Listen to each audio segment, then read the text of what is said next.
আদম সফিউল্লাহকে মাটি দিয়ে বানাইলো, খামির করলো, তাসনিম নদীর পানি দিয়ে খামির করে আদম সফিউল্লাহরে বানাইলো। 1-2 বছর না 40 বছর ধরে জান্নাতের মধ্যে খাড়া করায় রাখলো। জান্নাতের ভিতরে আদম নবী দাঁড়া করায় রেখেছিলেন আল্লাহ। এটা ঠুকনো হয়ে গেল, ঠন ঠন ঠন ঠন করতে লাগলো। এই জন্য আল্লাহ কোরআনে বলেন খালাকাল ইনসানা মিন সালসালিন কাল ফাখার।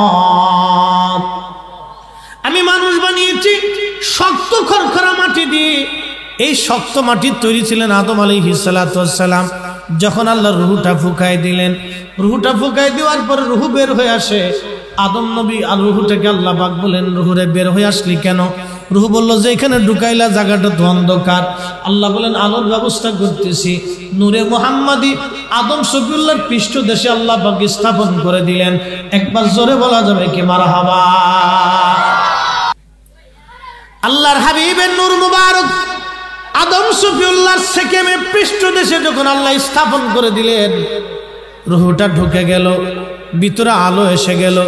এই যে চোখের আলো দেখেন আপনারা, চোখের আলো, চোখ বন্ধ থাকলে পৃথিবী অন্ধকার, দুনিয়া জগৎ অন্ধকার।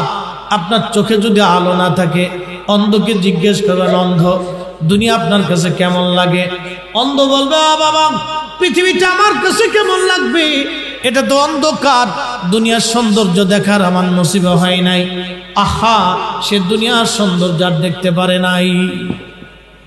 আল্লাহ আপনাকে আমাকে 60 বছর ধরে দুনিয়ার সৌন্দর্য দেখাচ্ছেন, একটা চোখের মাধ্যমে আলো আল্লাহ দিলেন, পৃথিবীটিকে আলো করলেন সূর্যের আলোর মাধ্যমে, আলোকিত আল্লাহ করে দিলেন।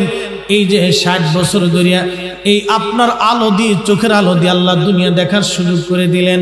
একটা দিনের জন্য আল্লাহ কোনোদিন আপনার